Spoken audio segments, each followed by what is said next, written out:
Welcome back, Beauty Kings episode 12. And we're here today. Hello! So, we're already starting off very odd. So today we're talking about happiness and being in charge of your own happiness. And today just so happens to be a day where by the time you guys hear this whole election thing is going on, everybody's stressed, everybody is against each other, with each other, waiting for results to come in, all of this stuff, and everybody is high stress, unhappy, all these things are going on. So even before this day and all of today is going on and it's on everybody's mind, election aside, you are in charge of your own happiness. And today, walking into it, I walked in and I'm like, how am I going to do this podcast? I'm in a terrible mood. It's okay. Not happy today.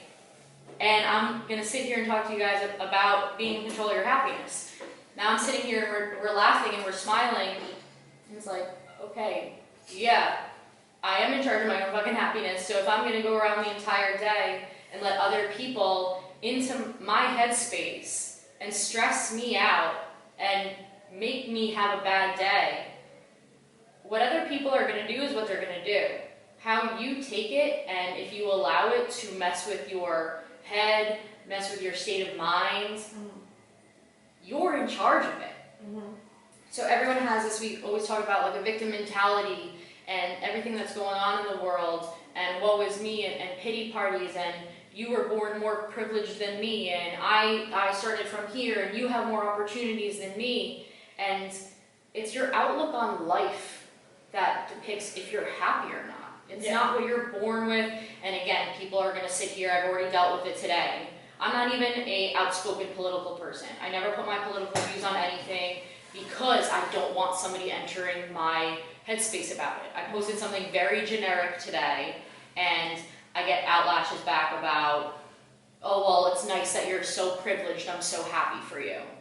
It has nothing to do with the fact that I'm privileged. Mind you, this person that commented on it grew up in the same town as me in a much bigger fucking house than me. So don't sit there and talk about privilege to people. Every single person in the world, around the world, in different societies and different cultures and different poverties and whatever natural disaster just happened to you, there are some people who have lost everything who are way happier than people who, quote unquote, have everything that people are striving for. I was actually in this topic last night with my friends. We were sitting there just talking. I was like, what is happiness to you guys? How do you guys stay happy when a lot of people around you are negative? And it's funny because I feel like everyone has their own way of happiness. Like for me, it's my friends and my family. For someone else, it could be getting money. For someone else, it may not be having a bunch of friends and just having like 2 friends that they know that they could go to. And everyone has their own way to have happiness, but it's important to know what works for you and what works for me. I like to write things down. So I actually watched something last night where it was like when you're not happy, that's usually when you're praying, or that's usually when you're writing in a diary or a journal and whatever you do. But then when you are happy, you kind of neglect that. And it really spoke to me because I realized that I do that sometimes where when I am happy, I'm like, I don't really watch sermons, and that's usually what works for me. And then I started to realize that actually last week. So I started to watch more sermons and just kind of be in tune with my own thoughts. And I feel like now I started to realize okay, when I am happy, I'm going to write down what is making me happy, who's surrounding by me that is making me happy, what isn't making me happy and making me angry. And I feel like a lot of people fall off of that because when they are happy, they're just whatever. But you have to go through those moods. You're going to have days where you're not happy, and it's okay. So I have this book here, and I only have it with me because it's called Sapiens. And if anybody has ever spoken to me about what I'm reading or whatever, I push this book onto so many of my friends because every time I read it, it's almost a book where I don't want to finish it because I'm so intrigued by what's talked about in, and I don't really know how to say the author's name. It's Yuval Harari, and he's an Israeli historian. So he's big on war history and different history and societies and cultures in time. And he does a really good outlook, and maybe might not agree with everything in it, but again, you're never going to agree with everything somebody has to say. But it's definitely a book that I've read that brings into perspective humankind and the evolution of humankind throughout all the different like industrial revolutions and all these different things. And it brings in not only different cultures, but different animal species compared to humans and different social structures and things like that. And we were speaking about it that society is what has started depicting in people's minds whether they're happy or not. Society portrays you need to be married, have kids. Before you have kids, you get a plant. If that plant survives, you get a dog. If that dog survives, you have kids. You build a house with somebody. You stay married with somebody. You work a job where you get an income in. But when you think about it, is that what's making you happy? Are you just as happy as if you didn't have this great job with this big house? Did you just strive for that because that's what society told you makes you successful and would make you happy? So there's a lot of different cultures out there that maybe they're tribal cultures. They don't live in houses. They live in a fucking hut with dirt and they don't get to shower. And they're happy that they just survive a day. And those people are so genuinely happy. The more things that I feel like in society now, the more things that you get and the more things that material things that you strive for, you're just in this continuous loop as to what makes me happy rather than internally knowing what makes you happy. And happiness, like you said, is a state of being. It's not like a character trait. There are some people who, in the book and in other research that I've read, people are born chemically different. We've spoken on this before in insecurities and stuff, that people are born chemically different. So maybe your chemical makeup and your chemical threshold only allows you to be like a 6 out of 10 happiness. That's as happy as your chemical threshold will allow you to be. So no matter if you win the lottery and win however much money and you're married and whatever, your chemical threshold does not allow you to be as happy as the next person. Yeah. So when people talk about privilege and we were born this way and you were born this way, yeah, we're all fucking born different. None of us were sitting there, maybe we were. Then there's that whole theory about just how humans are even made, where we even come from. And you can believe in science, you can believe in religion. It doesn't fucking matter what you believe in, but if you believe in something, that's what you're holding on to. So with societies, I looked up different definitions of societies. People living together in an ordered community dominated by cultural expectations. It's literally in a definition saying that a society is made up of dominant cultural expectations. What you're expected of in a society. Yeah. How many different societies are out there? How many different cultures? How many different religions are out there? And none of us know what's right or what's not. But it's what you believe in and it's what you follow. So if what you're believing in and what you're following is not making you happy, maybe that's not truly what you believe in or what you want to be following. And it goes down to just knowing when you're at that emotional like high of like when you're happy. It's not who's bringing that, or like let's say what makes me happy may not make you happy. What makes me happy is getting new makeup. We just talked about it as we walked in. You were listening, you were in a bad mood, you listened to a sermon. And you did jiu-jitsu. I went to jiu-jitsu and rolled around. So those are things that increase all of our happy chemicals. Exactly. And we're not gonna like, I'm not gonna be like, oh well, if that works for her, I'm gonna try that too. Like you need to know what makes you happy, and you need to even like I said previously in another episode, if I'm not in a good headspace and my friends are coming to me to talk to me about something going on in their life, I'm honest and I'm like, I'm going to give you emotions based off of the mood I'm in right now. I can't help you right now. And you need to know when you're in those moods to just literally be alone and learn how to be alone, not just surround yourself with someone when you're not going to be in a good place. And with this whole society thing and following what our culture, what we're expected of in our culture, you get married, you stay with the same person your entire life, and everybody's different. People are swingers, people are polygamists, people are, monogamy is the big thing in our culture, but every single culture is different. And it sucks that people are so closed-minded that the second that somebody says something to you that is not what you believe in, you're immediately pushing that person off as to a bad person or a weird person or a gross person. So let's say that somebody decides that they want to be a swinger. Okay? Them and their husband or wife or their partner decided that we like to enjoy going out and experiencing other people with us. We love people, we love that experience. Now somebody that is very religious and you cannot touch anybody besides who you're married to, overhears a conversation that a swinger's having, and they're like, you're going to hell, you're disgusting, you have all of these STDs in the world because you're going around sleeping with all these people you know nothing about. And not for nothing, it's none of your business. It's none of your business, but everybody makes other people's business their business. And then those people are going to go home and just obsess over it and be upset over it when it's really, you're going home, you're never going to talk to those people again. Right. You overheard a conversation, and what are they doing? They're not paying your bills, they're not bringing happiness to you, they're not even in your circle. So why care what they do? They're also not even, it's just like when people get freaked out about, like if somebody's gay or if somebody's a lesbian and they find that out and they're just like, oh, well, like they back off, it's like, he's gay. Doesn't mean he's interested in you. She's a lesbian. Doesn't mean she's interested in you. Yeah. Her life and her lifestyle is different than yours and she's happy as shit.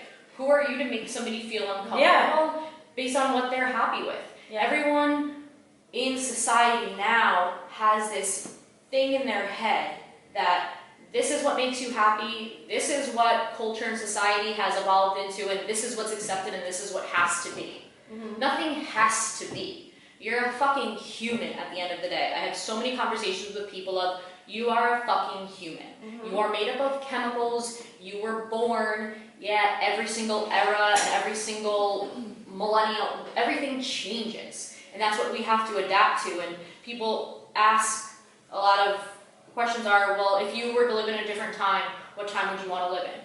Every single time in history is shitty. But every single time in history also depends on who the person is at that time.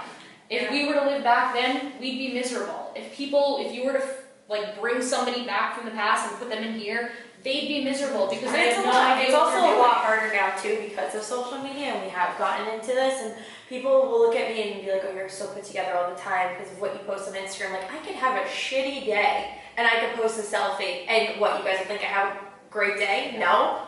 It's all especially our culture, industrialization and all these new science breakthroughs and people trying to cure all diseases and people trying to figure out how to live forever and crack the code and fountain of youth and all these different things and going to space and creating a robot that you can be in the office even when you're not in the office on quarantine. Mm-hmm. I saw that the other day. What the fuck is the point of having a robot in the office to make you feel like you're in the office? I'm blown away by all these inventions that people are coming up with, and it's, yes, we like to advance, but what are we using all those advancements for? Mm-hmm. Are you just doing it because you want to be recognized as somebody who invented this robot, or is it actually going to be doing good for the human race? Yeah. Or are we constantly just trying to evolve and create new things just to say that you did it, even if it's going to be, let's say, worse for mankind or things like that. People think that advancements are going to lead to happiness. Mm-hmm. You don't know that. Advancements are going to lead to different issues in themselves. So people that are trying to live forever, people that are trying to create all these new machines and things to make life easier. Yeah. Are you making life easier, or are you going to put new stresses on it? So it's not so much that we're trying to eliminate stress and make things easier in life. No matter what gets invented, no matter what thing is cured, there's always going to be unhappiness. There's always going to be poverty somewhere. There's always going to be these things. And so many people hone their life in on fixing the entire world. And having what other people have instead of just, create your circle of what is going to make you grateful. What are you doing with your life that's making you actually happy? Yeah. And not just, what are your goals? Are you a goal-oriented person? Are you striving for those goals? We talk about goals a lot because it keeps you motivated and keeps you going on in life rather than being stagnant, because being stagnant brings on that stress of whatever. But the stress comes from the fact that it's a constantly go, go, go, go, go culture now. Yeah. Are you happy? Are you okay sitting down for 5 minutes and enjoying what you have? I was talking to Michelina's husband. He's a mindfulness coach, and I needed a mindfulness coach because my mind runs 1,000 miles an hour. So it's not like he's a therapist. He's somebody that helps you turn off, quote unquote, your monkey brain, or quote unquote, your negative thought loop, and being present and not thinking about what has happened in the past and kind of staying honed in on that and being negative about that, or stressing too far out into the future. Yeah. Having a plan is great to keep you kind of on track, but thinking of all of these negative outcomes that could happen, that may never happen, just adds additive stress onto you. So are you happy with where you are? Can you sit there and genuinely look around and be like, I might not have everything that I want, I might not have everything that the person next to me has, and I may never have what that person next to me has. If I want those things, for whatever reason in your mind, fine, but don't think that getting to a milestone automatically says that, like, you switch. You have a switch that clicks, and now you're happy forever. Happiness is not... There are happier people than other people, but happiness is a state of being that is a literal chemical release in your body. Every thought you have creates a chemical release in your body, whether it's positive, whether it's negative, and whatever you take on with that is your choice of your thought process. Yeah. So if something happens to you and you have a negative thought about it, you're releasing your negative chemicals, and then your entire body takes over. You look more so at the negative things around you extra. Like, for instance, when I began to go quarantine, I paid my taxes for last year, and my bank account was not looking that great. And then we went on quarantine, and I lost a lot of weddings, and I was stressed out because I have bills to pay for. And I was really stressed out, and I was talking to my dad about it, and I was like, Dad, what am I going to do? Like, I wasn't getting my unemployment yet because it wasn't going through because business owners and all that stuff, but I was stressed out. And he's like, Court, you're gonna eventually get back into work. This will be fine. You have a roof over your head. You're gonna be okay. Stop thinking about that. He goes, and if you're gonna stress that you're always gonna have to pay for something, you're never gonna be happy. You're always going to work to have to pay something off, so don't look at that. And I was like, oh my God, you're actually right. Like, you're right. Like, I shouldn't look at all the things that I know I have to pay for. Like, I should look at what am I gonna do to better myself now, so when I do go back to work, I'm even better. Yeah. And then that's when I just started taking classes, and I was paying for classes because I was like, you know what? This is gonna advance my skills. I'm gonna have my rates are gonna go up because I'm obviously investing in myself. And then it just worked itself out. And not that that made me happy, but really just taking myself out of a funk of worrying about something I have zero control over and just trusting that it's going to work itself out. I got a wedding afterwards. I got my clients back, and now I'm in a better place because I stopped stressing over what I don't have control over. Right, and it's an entire adapt and overcome. So this has always been my mentality, and what I kind of hold dear to me as to getting on with life, especially when things happen. Shit's gonna happen outside of your control. And it's usually when you're super high up and then something happens and then it drops you low, because it's in that comparison. They always say that, like, happiness and stress, or happiness and sadness, they coincide. Bad things and good things, they're only relative to each other. So if you're on this super high and then, like, you kind of just follow my hand up, you're like, but if you're on this super high and then something stresses you out, it's in comparison to how high you just were. It might not actually be that serious, but to you, you were just up here on top of the fucking world, everything's finally fucking working out for me, and you hit a hiccup, and it's not as serious as it would have been if you were already here. Yeah. It's a adapt and overcome mentality where, again, we're talking about selection happening.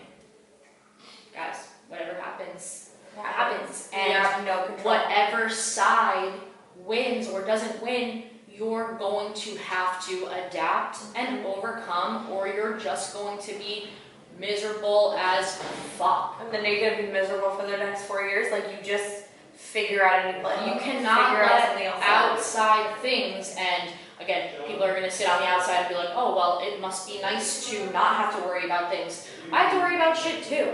We all Like, do. I'm a trainer. I don't have a consistent income. It's who is deciding to be training, if they stay with me, shit like that. So when you talk about financials and things like that, my plan, quote unquote plan, when we're talking about being happy and what you want with your life, I've always said I want to buy my own house. Am I as close to that as I want to be? No. Am I now paying for an apartment while all this shit just happens? And being a trainer, every single month is different of my income. Some months are great. Some months people can't afford it. Some people are away on a vacation. Yeah. Some people are moving. Everything changes, but I can't let that sit there, and it's gonna figure out. If I have to work harder, if I have to go out and get more clients, if I have to get another job in the meantime, if I have to find a different way of income, it's all your fucking mentality and it's all your outlook on life. If you are going to be in a really shitty position, your outlook has to be way more positive than if you were in that comfortable position. Yes. You should never be comfortable and all set with what And you're doing. you grow too when you get out of your comfort zone. Yeah. So when you are really happy and you know you're at that high of being happier and you're just like, oh, something bad's gonna happen. Honestly, I kind of look for something to happen because I'm like, it's gonna help me grow, because no one's gonna be happy 24/7 all the time.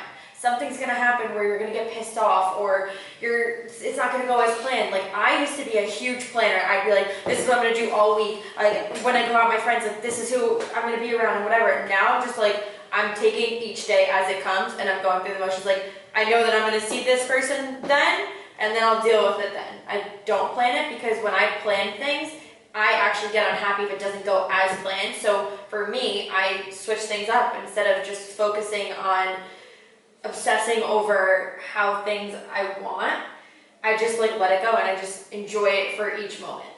But yeah, when I was sitting down with Jason and he had me do like this homework assignment, again, Jason was my mindfulness coach, and he had me write down what my goals were in life.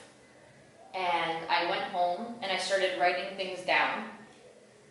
And I was writing them down, and I stopped doing the assignment and told him that I can't do the assignment because I was writing shit down that I really realized that I don't truly give a fuck about. And it was just things that were set in my head from a very long time ago.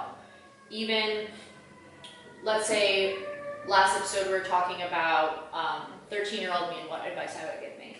And I said that I would like to have stayed in martial arts. In my head, when I was younger, all that was in my head was, I'm smart, I'm good at school, I'm gonna go to college. And now when I think about it, yeah, it brought me to where I am, and I loved my experience, but college isn't for everybody. I didn't go to college. Yeah, college isn't for everybody. People need to work with their hands. People need to do other things that is better fit for them. But back then, and it's not as much now, but it still is, that you go to college, you get a degree, you work with what your degree is in. And no. Half the people that go to college don't continue to do what they did because you're so young, figuring out what you want to do with the rest of your adult life. You have certain things that you've been around, but you're not truly finding what actually makes you happy yet, because you're not fully in control of your life yet. And then once you get out, and then they're like, here you go, be an adult. And you're like, well, I don't want to do this anymore, but what the fuck else can I do now? How am I going to turn this around and actually live the life that I want to? And I have a few friends who just pick it up. They go and travel to different countries, come around, and people go, oh, I can never have that life, or oh, I can never do this. But you can, you're just choosing not to, because you're staying in with the path that you thought that you needed to take, because society or how you were brought up in your smaller community was, you go to college, you get a job in what you did, you become a lawyer, you become a doctor, that means that you made it, that means that you did something with your life. Yeah. Being happy is what you do with your life. If you stripped all of this away, if you stripped jobs away, if you stripped money away. And again, people are like, oh, well, that's what reality is we do have jobs, we do have to make money, we do have to do all this shit. No, you're here to be happy. And a lot of people forget that because they're so engulfed in being accepted from society and having this legacy of hearing this or doing this, and how happy are all these people that make. That's why you see so many famous people who sadly overdose or sadly kill themselves or they have depression. It doesn't matter how much you have. You could be lonely as fuck and miserable as fuck with millions and billions of dollars. For instance, Britney Spears. Yeah, Britney Spears has no control over her own life. Yeah. And she has all this money in control of nothing of it. And look at her when she came out. Yeah. She was killing it. And Yeah. we're like, oh, she's the happiest person. She has all this fame, all that. And She has zero control look at over her her now. life. Zero. Yeah. And everybody makes fun of her when they see all of her videos and posts that she makes. I watched a video of an interview of her from a couple years ago. And someone was like, what? If you could do anything, what would make you happy? And she's like, get in my car and drive with no one following me. Yeah. Just something simple. Think about how we take that for granted. When I'm stressed or whatever, I honestly just go for a long drive. I usually go like down to Edgewater or Weehawken and I take that drive and then I come back and go for a walk over there. Just like something so simple. Imagine how she feels. We take that for granted. Yeah. It's gratitude. Yeah. Having gratitude for what you have. Yeah. I say all the time that people almost make you feel bad for saying it, but I love my fucking life. Am I rich? Absolutely fucking not. Like you said, my bank account is not where people would find it to be successful, but you want to know what? I live in an apartment with one of my good friends. Every time I'm in my apartment, it's a fucking apartment. Yeah. I fucking love being there. I'm happy being there. I love coming here. I love doing what I do with my life. Is it way more strenuous right now because I'm back to only being a trainer? Sure. But I'm the happiest I've been in years because I'm not allowing other people in my headspace. I'm not allowing the fact that I don't own my own house yet, that I'm not married. All of my siblings are getting married, having kids, and they're like, what are you doing? I'm fucking happy as shit. I love being an aunt. I love what I'm doing. And it has nothing to do with that I'm rich or that I have all these material things. And if I want to go out to eat or if I want to go on this trip, I'm going to fucking go and then I'm going to figure it out. Because these things are what I'm doing with my life. And no matter how long life feels, everything that you're doing with it is literally all you're doing is taking up time until you fucking die. Yeah. What are you doing from now until you fucking die? Which could be tomorrow, which could be next week, which could be in a month, which could be in fucking 50 years. Are you doing shit that makes you happy? And are you genuinely happy doing it? Or are you doing shit that other people expect you to be doing? Are you living life for somebody else or for society? Or are you genuinely accepting that even if what you find amazing in life is different than other people, are you still doing what you want to be doing? I agree. And I feel like some people that judge or like tell you, oh, why aren't you moved out? Like, I'm not moved out of my parents' house. I'm 25. I live with my parents. I'm fine with living with my parents. I'd rather save my money. You know, I pay for my car, I pay for my phone bill, I do all that. I'd rather save my money, and then when I move out, I'm gonna get a house. I'm comfortable with my parents' house. They're awesome. Like, they're like literally my best friends. And some people will be like, oh, well, when do you plan on moving out? When I'm ready. When I plan to move out. Well, you're 25. Okay. Maybe I'll be 30 and still live with them. I don't know. I don't know what I have in store. But I know what my plan is, and I know right now what is bringing me happiness is my company, and that's where I'm investing my money. I'm investing my money in Glow, and that's where I want to put it over moving out of my parents' house and putting myself in debt and then having to grow a company at the same time. I know that's not best for me, but am I going to make it bring me down because my friends are all moving out and getting engaged and have boyfriends? No. Everybody has to work differently. Yeah. We said earlier that everyone was dealt different cards, whether it's from birth or maybe something happened or whatever. Some people have to work harder. And if you shouldn't feel bad for utilizing it. And if you don't have, you shouldn't compare yourself to people that were dealt something different. Work fucking hard. Be genuinely happy with the process. If you're having a process because you think that in your mind that you don't come from anything, and you, in your mind, being successful is what's going to make you happy because you made it. Yeah. Okay, you made it, now what are you doing? Did you spend your entire time just trying to prove to society that you were more than what they thought?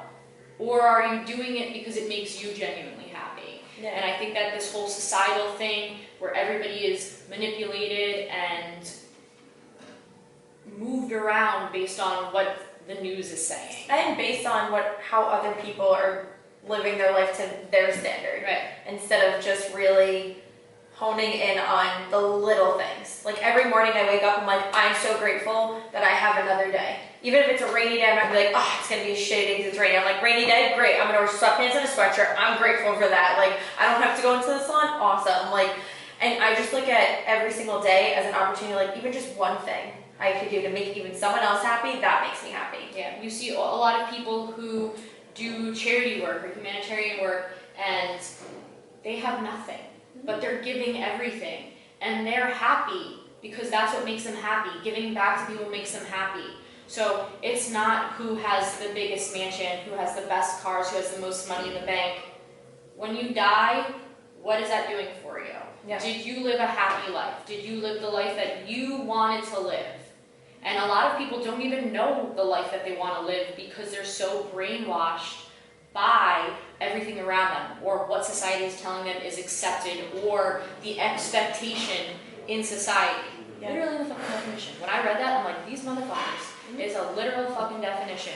A dominant cultural expectation. I actually have a story. So around the holidays, I'm a part of a foundation, and they usually bring kids shopping for the holidays. Like they work really hard at their goals. They set like, goals for school and all of that, and whoever is a part of the group, we take them shopping, we raise money.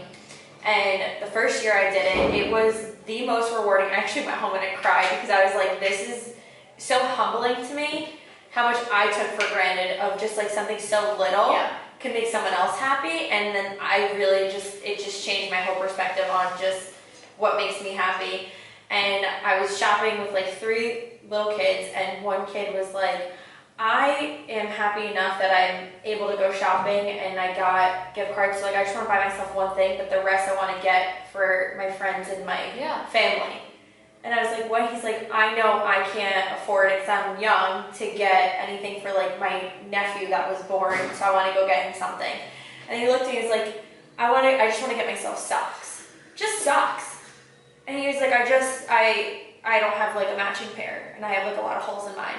And honestly, at that time, I spent a lot of money on my family for Christmas, and I was like, you know what? And at the time, it was like a couple years ago, I was like, all right, like I don't really have that much money. I was like, I have a credit card though. And I was like, get whatever you want, please, whatever you want, even if you want extra, like I want to get that for you. Yeah. And he was like, what? And he had like tears in his eyes. Yeah. Just for socks. Acts of kindness. Yeah. Everybody is so honed in on their own happiness that they don't realize helping other people and making somebody else's day also sets off something in your body that makes you happy. Oh my god, it made me so happy. I have this entire sheet here. So we are doing like tips at the end, and I was going to change my tip over to just this, but we're going to do both. So for me, I'm a science person. I always say this in majority of episodes when I talk about things. I love the whole science of the body and the chemical releases that happens in your body. So like I said earlier, I fucking hate saying that phrase. There are so many phrases that I repeat throughout podcasts that I just want to bash my head. It's okay, I say like 8,000 times, so start drinking again, you guys. You guys will all be wasted. The chemical reactions that you have in your body, all based on acts and actions that you do throughout the day, a lot has to do with literal thoughts that go on in your mind. Something happens to you, you have a thought, whatever that thought is sends off a chemical reaction through your body. Your body is a machine that is made up of so many different chemicals. And based on your brain and your outlook in life and your thought process during a situation is what chemical gets released. So I have a little cheat sheet here that I'll share with you later, but I'm going to kind of brief it for you. chemicals in your body. Okay, these are happy chemicals. Every thought, like I said, is a chemical reaction. Good thoughts send off good ones. So I'm only going to talk about the good ones. We're not even talking about the bad ones. It's enough to talk about the bad ones. Gotcha. Serotonin stabilizes your mood. In order to release serotonin, get out in the sun, go on a walk in nature, run, meditate, stabilize your mood by doing these small little things, guys. Endorphins helps with pain relief.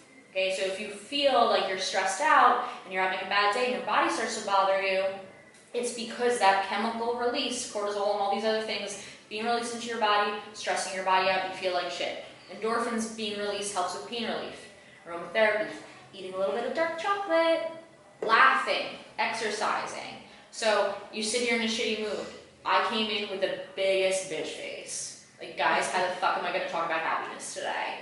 And then we're bobbling around with the mics, talking about limp mics and my mic wouldn't say about it. And then I start laughing and then I feel better. Endorphins are released. Laugh about it. Laugh at something. Go around people that make you laugh. Okay, dopamine, a reward chemical. Celebrate little things. Okay, eat nourishing foods to help you. Finish tasks. So I just had a conversation with one of my teammates today right after training. She was asking me about how to get a bud at home, how to get her like stomach flat, things like that. And we were talking about even if you work out for a little bit in the morning, do this or this, really quick. 10-15 minutes in the morning, it'll get your morning going. That's also a task. If you finish a task, it sets something off in your brain that I accomplished something today, and it makes you feel good about yourself. A lot of self-care, have different routines. Check off, I finished my routine, I feel relaxed, I feel good about myself. Okay, oxytocin, a love chemical. Play with a puppy, go play with a dog. If you're in a bad mood, go play with something. Hold hands, like human touch and affection sends off oxytocin. Hug somebody. And the last thing on here, which is why I brought it up, acts of kindness. Don't just be so selfish and do shit to make you happy. Make somebody else happy, compliment somebody, do something nice for somebody. Even if you are going through a toll, and the toll person, I know everyone has Easy Pass now, you go through a toll and the toll person sits there all day long and all they see is cars drive by. And they have human interaction, but some people don't even speak to them. Yeah. You're supposed to say at least 3 things when you drive through a toll, because they're at like the highest, one of the highest risk jobs, for whatever reason, dentist is above it, of suicide, because they just sit there all day long. They have no interaction with people. So if you sit there, hey, how are you? Thank you so much. Have a great day. It sends something off in them that's positive, as long as they're paying attention and not having their headphones. I always make sure to do that too, even like when I go through like Dunkin' Donuts drive-thru. Yeah. If someone lets me go, I'm paying for their coffee. Yeah. Or You I try have to to do be that that. like at least like once a week. I'm And don't even like do surprising somebody. And doing it without even having to have them know. Like you said, pay for their coffee. You're never going to get a thank you from them unless they follow you all the way to where you're going. And it, you know, I don't need it, and I'm not gonna go take my phone out and be like, I just made sure to pay for someone's coffee. Like half the time, I don't tell people I do that. Sorry. That's going to be very loud. That's gonna be really loud. So sorry, guys. Sorry for your ears. Half the time, I don't even tell anyone I do it unless someone's like with me. Yeah. You know. So do all these little things, and your chemicals is what's going to keep you having those highs. Again, they're not going to be a constant thing. They go away in a little bit. But if you continue to have a positive outlook and you continue to work on your own happiness and be true to whatever makes you happy and not what other people tell you is going to make you happy or tell you how to live your life, your outlook on life and your overall day in and out is going to be so much better. And I can see that out of experience, I am so much happier in the past 2 to 3 months with all of the mindfulness and outlook things and just accepting everything that's going on, adapting and overcoming what's ever happening. So we are going to move on to our tips. Courtney is going to start. Right, guys, so I'm going to talk about color correcting. So let's say you have a pimple, dark circles, or anything that you see on your face. You can't just put concealer over it. You need to correct what's underneath it. So there's different colors of color correcting. So a green one, if you look at a color wheel, you do the opposite of whatever it is to cancel it out. So if you look at a color wheel, the complementary color to green is red. So you use a green color corrector if you have a pimple or just like any redness that you would see, you put it on and then you would do concealer. Did you see my face right now? Because I'm so interested. So interested, right? So yeah, it would counteract any redness. Yellow is Courtney's great playing for... footsie with me by the way. She's trying to set off her oxytocin by human touch underneath the table.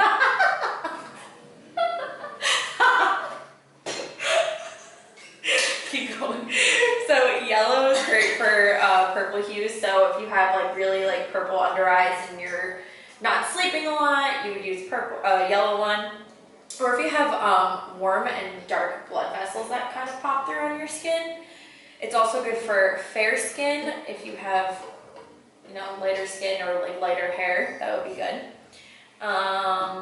Then pink and lavender, which I actually used lavender on me today under my concealer because I needed a little brightness under my eyes, so that's good for brightness. And I'll actually like put the ones that I used to because they're like $7 from CVS, and it really is like a game changer. Orange and peach. The orange and peach tones work best for medium to dark skin tones. It helps cover up bluish hues, also dark spots and under eye circles. That would be good for like signs of aging.